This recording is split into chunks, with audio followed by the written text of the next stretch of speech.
अगर हमें कोई कटु शब्द कहता है तो हम शब्दों के बाणों के आधार पर उसका जवाब देते हैं और तर्क के साथ जवाब देते हैं। आज का जो कार्यक्रम है ये मेरे लिए महत्वपूर्ण है, क्योंकि ये जो कार्यक्रम है और इसमें जो कमजोर वर्ग का नौजवान आया है, उस नौजवान को मैं संदेश देने के लिए आया। मेरे मंच पे इस तरफ मेरी बहनें, मुझसे बड़ी छोटी, बड़े अभिभावक, पार्टी के सामान्य नेतागण, ये सब लोग जिम्मेदार हैं, समझदार। लेकिन असली चिंता आपको लेकर है, असली चिंता आपको लेकर है कि अगर आप नौजवानों ने ये ऐसो आराम, अंधविश्वास, पाखंडवाद का जीवन छोड़ के समाज का नेतृत्व करने के लिए अब निर्णय नहीं लिया, संकल्प नहीं लिया, तो वो दिन दूर नहीं कि हम इस देश में पुनः गुलाम हो जाएंगे, जिस तरह के आज हालात बने हुए हैं देश के अंदर। इसलिए मैं यहां से शुरू करूंगा, क्योंकि कार्यक्रम के संयोजक हमारा पाल समाज का परिवार है, जिनकी इच्छा थी कि मैं यहां आऊं, और आपने जो भाईचारा बनाकर संदेश देने का काम किया है, इससे शाम तक लखनऊ की नींद तो खराब होगी, लेकिन रात में नींद दिल्ली के लोगों को भी नहीं आएगी। मेरी बात का ध्यान रखिए। प्यारे साथियों, कमजोरों वर्ग में जो पिछड़ा वर्ग है, यह राजनीतिक भाईचारा नहीं है। मैं आज के नौजवानों को बता देना चाहता हूं कि इस देश में समता, समानता, बंधुत्व, भाईचारे का जो आंदोलन नायकों के रूप में चलाया है, आज की जाति व्यवस्था में मैं बस आपको बताना चाहता हूं, आप घर जाके चिंतन मनन करना कि मैंने जो बात आपसे कही वो क्यों कही और आपको करना क्या है। राष्ट्रपिता ज्योतिबा फूले, मां सावित्रीबाई फूले, जिन्होंने शिक्षा का अधिकार दिलाने का काम किया, जिन्होंने अन्याय, अत्याचार, अपमान छाने का काम किया, जिन्होंने उस समय में 2 दर्जन के करीब स्कूल खोल के कमजोर वर्गों के बच्चों को, बेटियों को, बेटों को पढ़ाने का काम किया, वो राष्ट्रपिता ज्योतिबा फूले आज जाति व्यवस्था में पिछड़े वर्ग से आते हैं, जिनको हम सैनी कहते हैं, मौर्य कहते हैं, शाक्य कहते हैं, कुशवा कहते हैं। ये पूरा एक वंश है, और ये राष्ट्रपिता ज्योतिबा फूले हमारे लिए बाबा साहब अंबेडकर से पहले हमारे नायक हैं, हमारे गुरु। उनके बाद आरक्षण के जो जनक हैं, जिन्होंने 1902 में आरक्षण पिछड़े वर्गों के लिए लागू किया, वो छत्रपति साहू जी महाराज, जिनको हम लोग कुर्मी वंश के रूप में जानते हैं, वो भी पिछड़े वर्ग के, आज की जाति व्यवस्था में पिछड़े वर्ग में आते हैं। उनके बाद जिन्होंने अंधविश्वास, पाखंडवाद पर चोट की, ईवी पेरियार, रामा नायकर स्वामी, आज का जो हमारा पाल बघेल समाज है, वो इसी समाज के रूप में और हमारे नायक के रूप में चमक रहे हैं। पेरियार लाल यादव, बाबू जगदेव प्रसाद कुशवाहा, जननायक कर्पूरी ठाकुर, ये सब महापुरुष जिन्होंने हमें संघर्ष करना सिखाया, सामाजिक न्याय सिखाया, ये पिछड़े वर्ग के लोग हैं। और आप जानते हैं, बाबा साहब अंबेडकर ने 3 महापुरुषों को अपना गुरु माना। किनको? महामानव तथागत बुद्ध को, गुरु कबीर को, और जिनको देखा नहीं, क्योंकि बाबा साहब 1891 में अवतरण हुआ उनका, और 1990 में राष्ट्रपिता ज्योतिबा फूले यहां से परिनिर्वाण प्राप्त कर गए। जिनको देखा नहीं, उनके संघर्ष, उनके विचार और उनके तमाम तरह के जो कार्य उन्होंने किए, उसके आधार पर उन्होंने गुरु माना। तो जिनको बाबा साहब ने गुरु माना, वो हमारे गुरु हुए नहीं हुए? आप बताओ, दोनों हाथ उठा के बताओ, हुए नहीं हुए? बहुत अच्छी बात। मैं ये बात आपको इसलिए कह रहा हूं कि ये पिछड़ा वर्ग जो है, ये हमारा परिवार है, और अपने परिवार के साथ हमें मिलजुल के रहना है। किसी भी कीमत पे हमारा भाईचारा कमजोर नहीं पड़ना चाहिए। इसलिए बात मैंने आपके सामने रखी, क्योंकि समाज जातियों में बटा हुआ है, समाज धर्मों में बटा हुआ है, और क्योंकि हम जाति व्यवस्था में जब पैदा होते हैं, तो मेरा चाचा भी मेरी जाति का, मेरा मामा भी मेरी जाति का, मेरी बुआ भी मेरी जाति की, मेरा फूफा भी मेरी जाति का, मेरा दादा भी मेरी जाति का, मेरी मौसी भी मेरी जाति की। ऐसे जाति व्यवस्था के मक्कड़ जाल में हम लोग पैदा होते हैं कि हम जाति को श्रेष्ठ मानते हैं, लेकिन इस देश का कड़वा सच ये है कि पहले वर्ण और फिर जातियां वो लोगों को कुचलने के लिए और ऊंच नीच की भावना को बढ़ाने के लिए इस देश में बनाई गई। एक ही प्रक्रिया से पैदा हुआ बच्चा जिसके माथे पे कुदरत ने कुछ नहीं लिख के भेजा, ना जाति, ना धर्म, ना वंश, उसको इतने भागों में बांट के व्यवस्था ने इस देश में कमजोर वर्गों के लोगों को हाशिए पर रखने का जो षड्यंत्र किया है, उससे हमें खबरदार होना पड़ेगा। इस देश में दो ही विचारधारा है, एक जो मानवतावादी विचारधारा जिसके पहरेदार हम लोग खड़े हैं, जिसके पहरेदार आप लोग, जिसके पहरा देने के लिए आज इतनी बड़ी संख्या में आशीर्वाद देने के लिए मेरी माए बहनें आए हैं, और एक दूसरी विचारधारा जिसको हम गैर बराबरी पर आधारित मनुवादी विचारधारा कहते हैं, जो ऊंच नीच की बात करती है, जो छोटे बड़े की बात करती है, जो ऊंचे नीचे की बात करती है, जो अमीर गरीब की बात करती है। इन दोनों विचारधाराओं में बहुत कम अंतर है। एक विचारधारा 4A पे टिकी है। 4A वो आम वाला है। पहला है अंधविश्वास। जितना अंधविश्वास फैलेगा उतना मनुवादी व्यवस्था मजबूत होगी। दूसरा वो अन्याय। जितना अन्याय होगा उतना मनुवादी व्यवस्था मजबूत होगी। तीसरा असत्य। जितना असत्य फैलेगा, जितना झूठ फैलेगा, उतना मनुवादी व्यवस्था मजबूत होगी। और चौथा है अज्ञान। जितना अज्ञानता फैलेगी, जितना भ्रम फैलेगा, उतना ही मनुवादी व्यवस्था मजबूत होगी। और इसकी काट भी जो है वो 4A ही है। लोकतांत्रिक भारत में 4A ही इसकी काट है। अनुसूचित जाति, अनुसूचित जनजाति, अन्य पिछड़ा वर्ग और अल्पसंख्यक समाज, यानी कि SC, ST, OBC और माइनॉरिटी वर्ग के लोग अगर भाईचारा बना ले तो मैं लिख के देता हूं। आज मैं इस गांव में निकल के आया हूं और मैं चैलेंज करके कह रहा हूं, इस क्षेत्र में पहली बार आया हूं, लेकिन अनुभव के आधार पर कह सकता हूं कि इस क्षेत्र में जितने गांव पड़े हैं वो दलित पिछड़े वर्ग के गांव हैं, क्योंकि उन घरों की हालात बताती है कि 75 साल बाद भी वो गांव सुख सुविधा और संपन्न नहीं हो पाए हैं। ये मैंने अपनी आंखों से देखा। अगर कोई घर सामने सड़क पे घर बन गया है तो पलस्तर नहीं है, दरवाजे नहीं है, घर के आंगन में जो व्यवस्था है वो खुद बताती है कि इस परिवार का आदमी सुबह कमाने जाता है, तब शाम के टाइम बच्चों के पेट में रोटी और उनके लिए व्यवस्था होती है। ये किसकी देन है? क्या ये देश गरीब है? नहीं। मैं लोकसभा का सदस्य हूं, मैं लोकसभा में बैठ के हर एक चीज पे ध्यान देता हूं। देश गरीब नहीं है, लेकिन इस देश का धन, इस देश की संपत्ति, इस देश की जमीन चंद मुट्ठी भर लोगों के हाथ में।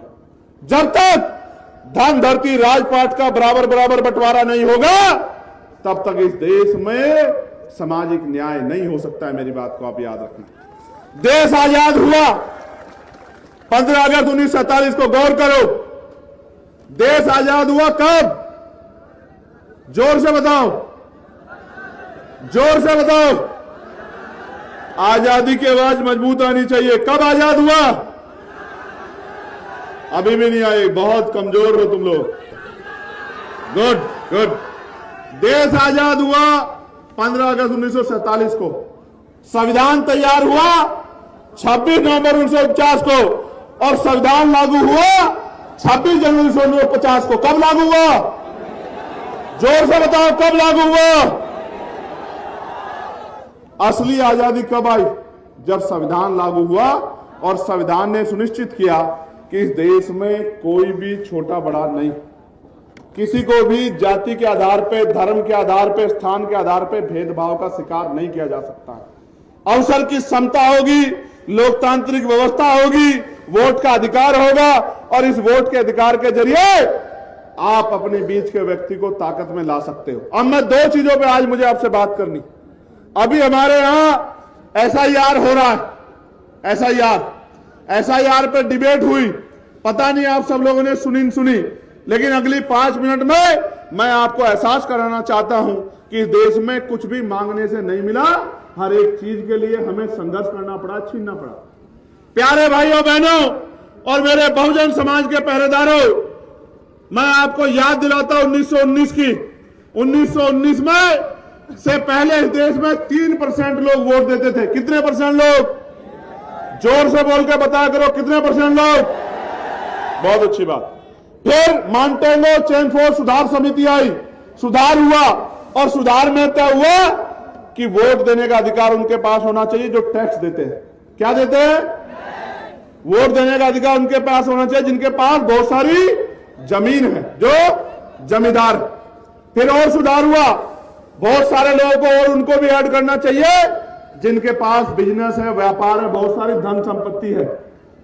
और लोग जुड़े, ऐसे लोगों को भी जो राजा महाराजाओं के परिवार के हैं, ऐसे लोगों को भी वोटों में ऐड करना चाहिए। फिर और लोग जुड़े जो बहुत पढ़े लिखे। वोटों की संख्या बढ़ के हो गई 15%। और मैं आपकी जानकारी के लिए बताना चाहता हूं, इस देश में जब इस देश की संख्या, भारत अंग्रेजों के गुलाम था, 30 करोड़ से ज्यादा थी, तब यहां 80 लाख लोग वोट करते थे।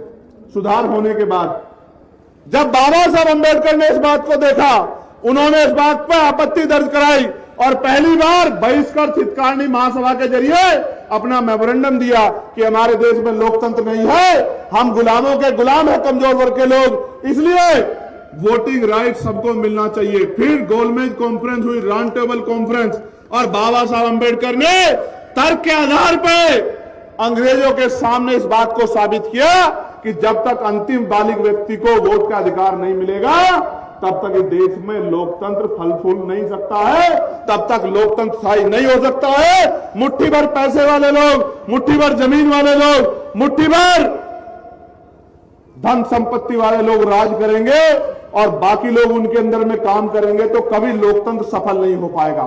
इसके बाद क्या परिवर्तन हुआ आपको पता है? इसके बाद यह परिवर्तन हुआ कि कमजोर वर्गों को वोट का अधिकार मिला। मैं आपको और जानकारी देता हूं, उन 80 लाख वोटर में एक भी महिला नहीं थी, किसी भी धर्म की, किसी भी जाति की। उन 80 लाख लोगों में सिर्फ पुरुष थे और पुरुष भी सामान्य जाति के थे, और सामान्य जाति में भी जो संपन्न थे, उन संपन्न जाति के, सामान्य जाति के लोग वोट करते थे। आप महसूस करके देखो, अमीर अगर वोट करेगा तो गरीब को करेगा या अमीर को करेगा? बताओ आप मुझे, किसे करेगा? गरीब को अमीर वोट कर सकता है? इसलिए बाबा साहब ने कहा कि अंतिम व्यक्ति को वोट का अधिकार मिलना चाहिए, और बाबा साहब अंबेडकर की सिफारिशों पे इस देश के करोड़ों दलितों, पिछड़ों, आदिवासियों, महिलाओं और जो अन्य धार्मिक अल्पसंख्यक हैं, वो भी, उन सबको, जिनमें जैन हैं, सिख हैं, बौद्ध हैं, मुसलमान हैं, सबको वोटिंग राइट मिलने का काम हुआ। और ये 22 देश संविधान की देन है कि नेहरू जी की बिटिया इंदिरा गांधी जी देश की प्राइम मिनिस्टर बनी, सुचित्रा कृपलानी उत्तर प्रदेश की पहली मुख्यमंत्री बनी, आदरणीय बहन जी कमजोर वर्गों की तरफ से मुख्यमंत्री बनी। ये अगर किसी तरह संभव हुआ है तो ये बाबा साहब अंबेडकर के संविधान में जो वोट का अधिकार है उसकी वजह से संभव हुआ। और बताता हूं आपको, क्योंकि आज ज्ञान का जो सागर है उसको आपके बीच तक लेके आना। इन सब चीजों में ये जो वोटिंग राइट मिला, ये पहले 21 साल के लोगों के लिए था, फिर इसमें परिवर्तन हुआ, 18 साल के व्यक्ति को वोटिंग राइट मिला। तो आपको वोटिंग राइट कहां से मिला पता लगा आपको? किसने दिलाया आपको वोटिंग राइट? किसने दिलाया? अगर बाबा साहब ना दिलाते तो एक बात याद रखो, आज लोकतंत्र है, वोटिंग राइट है, तो आपके घरों की दीवारें पक्की नहीं है। अगर आपसे वोट का अधिकार छीन लिया जाए तो मैं लिख के देता हूं, आपकी बस्तियों में कोई नेता पैर रखने के लिए नहीं आएगा। आज मेरी बात को आप एफिडेविट लेके लिख लो। यह वोट का अधिकार है जो बड़े बड़े कुर्ते वाले, बड़ी बड़ी गाड़ी वाले, बड़े बड़े बंगलों वाले, राजा महाराजाओं के वंशज हमारी गलियों में, हमारी बस्तियों में आते हैं, हमारे पैर छूते हैं, हमारे पैरों को हाथ लगाते हैं, हमारी माओ बहनों से अपने सर पे हाथ रखवाते हैं, हमारे बीच में बैठ के खाना खाते हैं, झूठे भाईचारे का दिखावा करते हैं और सिर्फ इसलिए आते हैं कि इनकी वोट हमें मिल जाए और इनकी वोट लेके हम लोग राजा बन जाए। इस देश में कब तक कमजोर वर्गों के लोग लुटते पिटते ठगे जाते रहेंगे, इसका फैसला आने वाली पीढ़ी को करना है। प्यारे साथियों, इस देश में पिछड़े वर्ग के लोगों के लिए काका कालेकर आयोग कमीशन बना। काका कालेकर आयोग से पहले जब 1931 में गणना हुई थी तो 52% पिछड़ा वर्ग था। कितने परसेंट? 52%। काका कालेकर आयोग की रिपोर्ट आई, केंद्र की जो सरकार थी कांग्रेस की, उसने कचरे के डब्बे में फेंक दी। लंबे समय तक कचरे के डब्बे में पड़ी रही फाइल। फिर उसके बाद मंडल कमीशन बना और उससे पहले सरकार ने झुंझुना देने के लिए पिछड़े वर्ग आयोग की बात कही, लेकिन कभी उसको संपूर्ण नहीं किया। फिर इस देश में मंडल कमीशन बना और मंडल कमीशन की सिफारिश लागू हुई और मंडल कमीशन जब लागू हुआ, सिफारिश लागू हुई, 2 सिफारिशों से यह तय हुआ कि 27% रिजर्वेशन ओबीसी के भाइयों को मिलेगा। और कई प्रदेश ऐसे हैं, लोकतांत्रिक व्यवस्था है, हमारी संख्या है, लेकिन उसके बावजूद भी कई प्रदेश ऐसे हैं जहां आज तक भी 27% कॉन्स्टिट्यूशनल रिजर्वेशन नहीं मिलता है। मध्य प्रदेश में अभी भी 27% मिल जाए, इसकी लड़ाई लड़ रहे हैं। लेकिन असल तो होना चाहिए था कि पिछड़े वर्ग के लोगों को 52% आबादी को 52% हिस्सेदारी मिलनी चाहिए थी। असल तो यह होना चाहिए था, मगर यह नहीं हुआ। इसलिए मैं बार बार कहता हूं कि जब तक चमचागिरी का तेल लगा रहेगा बहुजनों की लाठी पर, तब तक 10% हावी रहेगा 90% की छाती पर। मेरी बात को आप याद रखें। ये चमचागिरी का तेल जब तक नहीं उतारोगे, जब आपका मंडल कमीशन का आंदोलन चला जिसकी 2 सिफारिशें लागू हुई, तब इस देश में धार्मिक यात्रा निकाल के कमंडल की आपके पूरे आंदोलन को कुचलने का काम इस देश में जो लोग राजकाज में बैठे उन लोगों ने किया और आप लोग आपस में लड़ते रहे। इस वजह से आज भी आपके घरों के ऊपर पलस्तर नहीं हुआ है, जबकि यहां दूसरी तरफ इसी प्रदेश में ऐसे भी लोग हैं जिनके पास 5-5 हजार बीघे जमीनें हैं, जिनके घर 20-20 बीघे में को है, और मेरे दलित पिछड़े कमजोर किसान मुसलमान वर्ग के पास इनके पास रहने के लिए 20 गज जमीन भी नहीं है। ये इस देश में प्रदेश में हो रहा है। प्यारे साथियों, मैं आपको बहुत जिम्मेदारी से कह रहा हूं, मैं तो आपके साथ हर जगह खड़ा रहता हूं। कोई ऐसी जगह नहीं जहां मैं नहीं खड़ा हुआ। जब जयप्रकाश पाल जी की बलिया में हत्या कर दी गई तो उनको न्याय दिलाने के लिए हम लोगों ने सरकार से जवाब मांगने का, संघर्ष करने का काम किया। जब मेरठ में आकाश पाल की पीट के हत्या कर दी गई, इतनी वैसी नहीं वो हत्या, इस तरह के हालात थे कि उस बच्चे को देख नहीं पा रहे थे। जब वो हत्या कर दी गई बांध के मार के, तो अकेले चंद्रशेखर और हमारे साथी खड़े थे, लड़ाई लड़ रहे थे। और जिन नेताओं को वोट देके आपने गद्दियों बिठाया, वो घर में बिस्तर तान के सो रहे थे। अगर वो ठंड में कोई लड़ने काम कर रहा था तो वो ये टीम है जो इस मंच पर बैठे। प्यारे साथियों, कौशाम्बी में जब हमारी पाल समाज की बच्ची के साथ अन्याय हुआ, तो जब मैं वहां गया तो रास्ते बंद करके झूठ बोलकर मुझे गेस्ट हाउस में जाकर डिटेन कर दिया, और उधर दूसरी तरफ जो हमारे लोग खड़े थे उनके साथ हिंसा करा के 85, 80, 90 लोगों को हमारे जेल में भेजने का काम किया। उनको लगा कि इन जेल में भेजने से, लाठी चलाने से हम लोग डर जाएंगे, लेकिन मैं बता देना चाहता हूं सरकार को, हम डरने वाले लोग नहीं।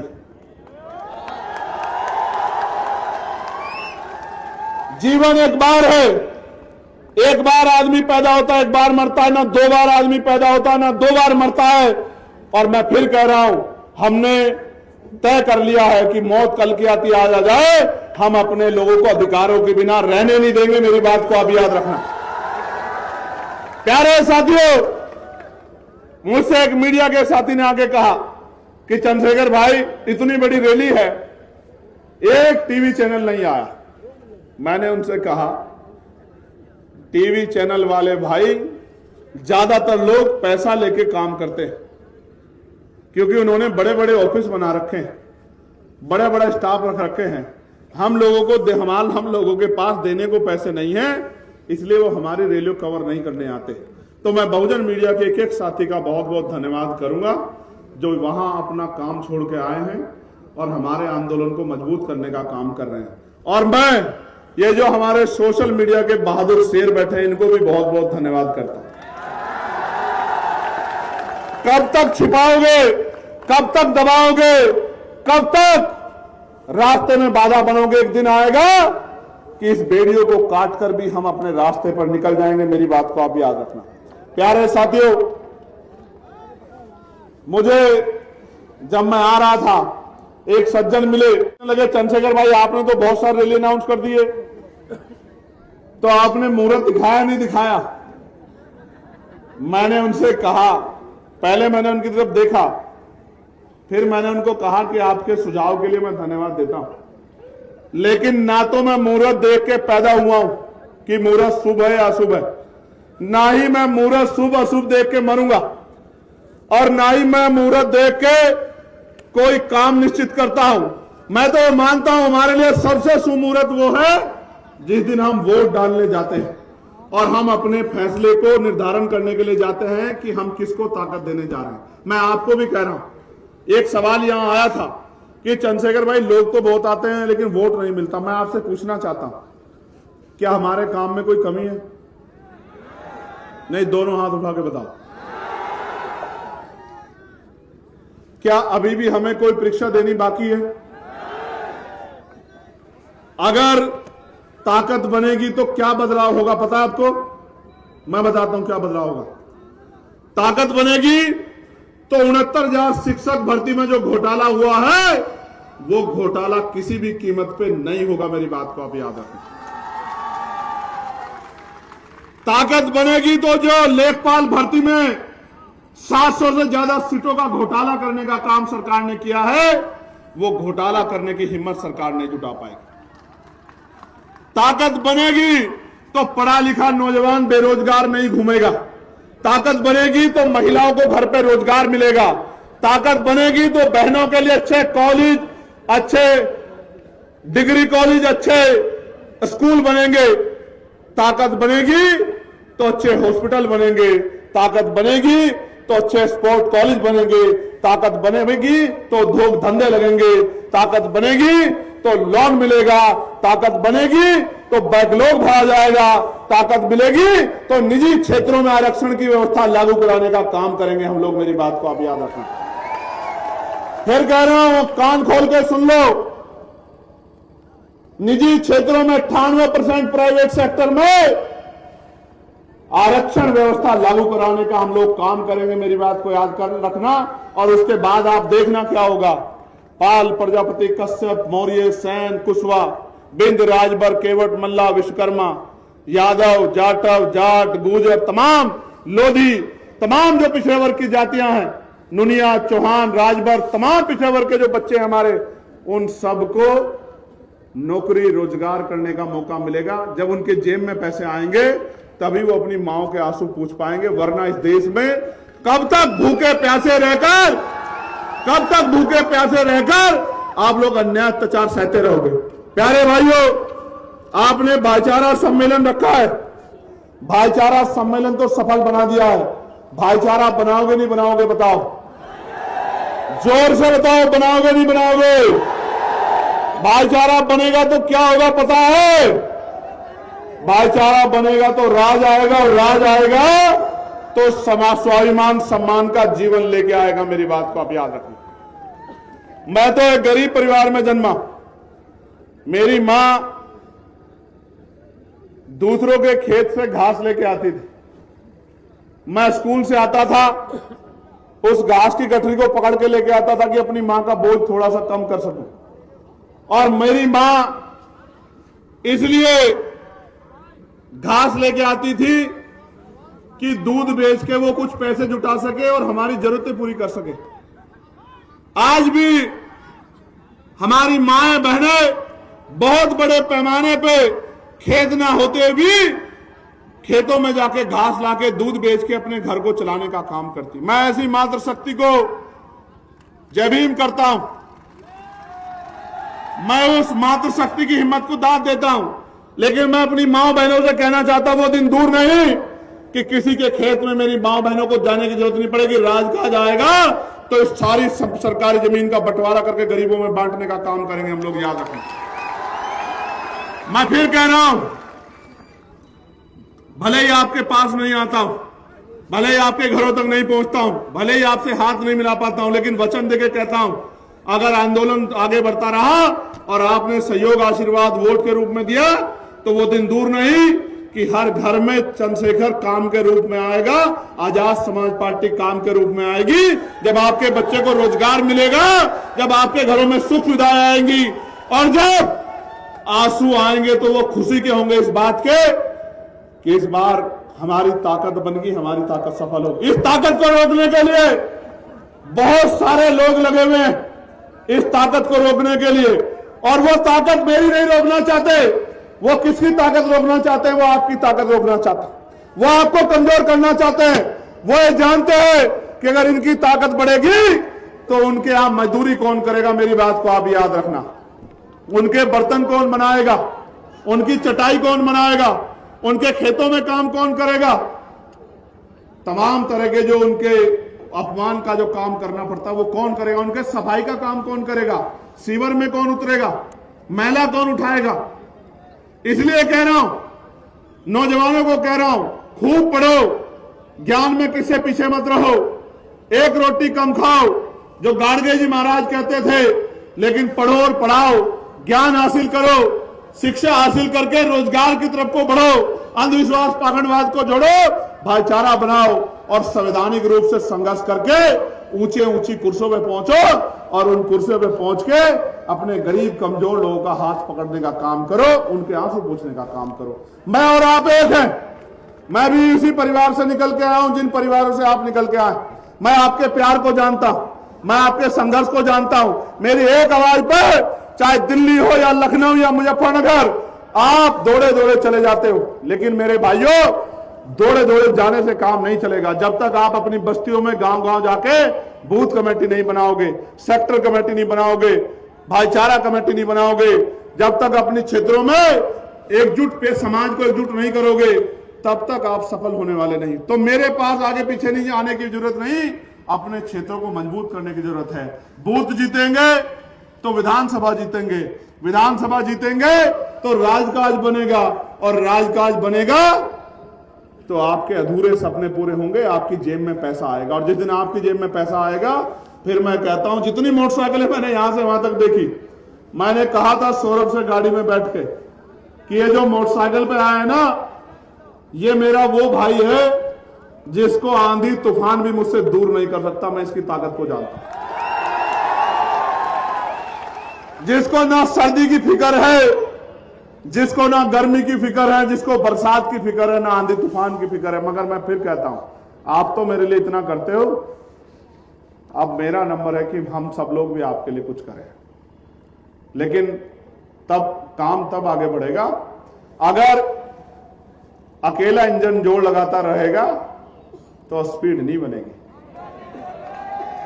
समझ रहे हो नहीं समझ रहे हो? देखो, चुनाव का समय आ रहा है, जिला पंचायत का, प्रधानी का, क्षेत्र पंचायत का। लाल, पीले, काले, गुलाबी, नारंगी बहुत आएंगे आपके बीच में, लेकिन जब आपकी आंख में आंसू आएगा तो ये नीले झंडे वाला आएगा। आएगा नहीं आएगा? आएगा नहीं आएगा? तो ये लाल, पीले, काले, गुलाबी, नारंगी तो अपने मकसद को आएंगे, झूठा भाईचारा दिखाएंगे, और जब उनका राजकाज बनेगा तो आपके बच्चों की नौकरी को छीन के अपने बच्चों के खाते में ले जाएंगे। और जब आपका राजकाज बनेगा तो हर गरीब को उसका हक मिलेगा। इस बात का मैं आपको विश्वास दिलाता हूं। मैं देशराज जी के परिवार से आग्रह करूंगा कि वो यहां आ जाएं।